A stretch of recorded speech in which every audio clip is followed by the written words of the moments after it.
ঘটনার শুরু কিন্তু আইপিএল এ মুস্তাফিজ খেলতে পারবে কি পারবে না তারই পরিক্রমায় যেভাবে ঘটনার এক একটা ধাপ গড়িয়েছে তারই পরিপ্রেক্ষিতে বাংলাদেশ টি-20 ওয়ার্ল্ড কাপ খেলতে ভারতে যাবে কিনা সেই আলোচনা, সেই ইস্যুটা যেন একের পর এক ঘুরপাক খাচ্ছে বিসিবি, বিসিসিআই এবং আইসিসির মধ্যে।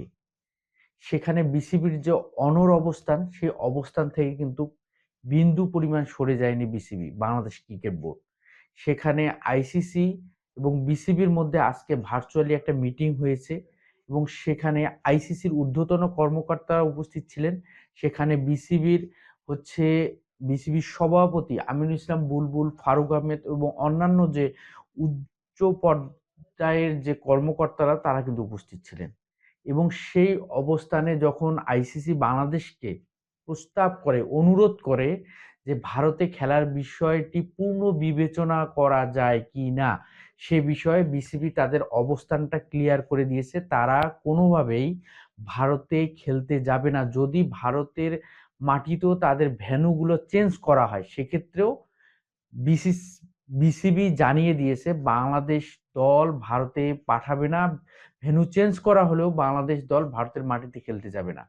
এবং সেই দিক থেকে বাংলাদেশের অবস্থানটা এবং বিসিবির যে সিদ্ধান্তটা, সেটাই বাংলাদেশ গভর্নমেন্টের সিদ্ধান্ত। ইতিমধ্যে সেটাও কনফার্ম করে দিয়েছে বাংলাদেশ সরকার আইসিসিকে। এই নিয়ে যে একটা অবস্থান তৈরি হয়েছে, ইতিমধ্যে অনেকেই সোশ্যাল মিডিয়া আলোচনা হচ্ছিল যে বাংলাদেশের গ্রুপ পরিবর্তন করে বি গ্রুপে নিয়ে যাওয়া হবে। সেখানে বাংলাদেশ হচ্ছে অস্ট্রেলিয়াকে সরিয়ে দিয়ে বাংলাদেশে সেই গ্রুপে নিয়ে গিয়ে বাংলাদেশের প্রত্যেকটা ম্যাচ হচ্ছে শ্রীলঙ্কা অনুষ্ঠিত হবে, এরকম একটা আলোচনা আসতেছিল। কিন্তু বাংলাদেশের যদি সেই বি গ্রুপে যদি আমরা শ্রীলঙ্কার গ্রুপের প্রত্যেকটা দলের র্যাঙ্কিং গুলা দেখি, সেখানে শ্রীলঙ্কার 8 র্যাঙ্কিং এবং আয়ারল্যান্ডের 11, জিম্বাবুয়ের 12 এবং ওমানের 19-20 এরকম একটা র্যাঙ্কিং।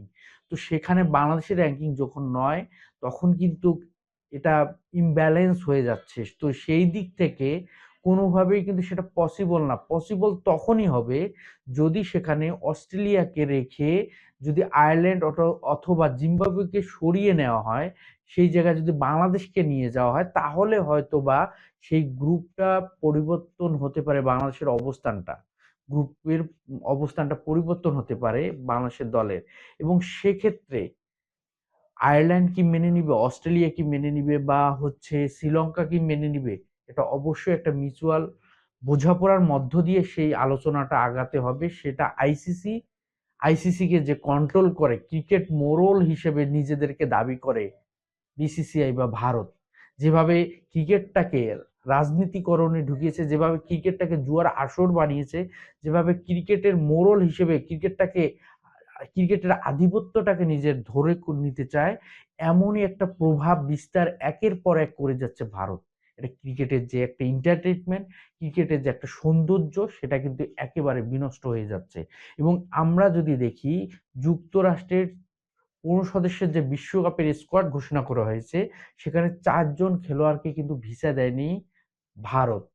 সেই 4 জন কিন্তু হচ্ছে পাকিস্তানি বংশোদ্ভূত এবং সেখানে অন্যতম একজন খেলোয়াড় আলী খান। সে আলী খান কিন্তু ইতিমধ্যে আইপিএল এ খেলেছে কলকাতা নাইট রাইডার্সের হয়ে।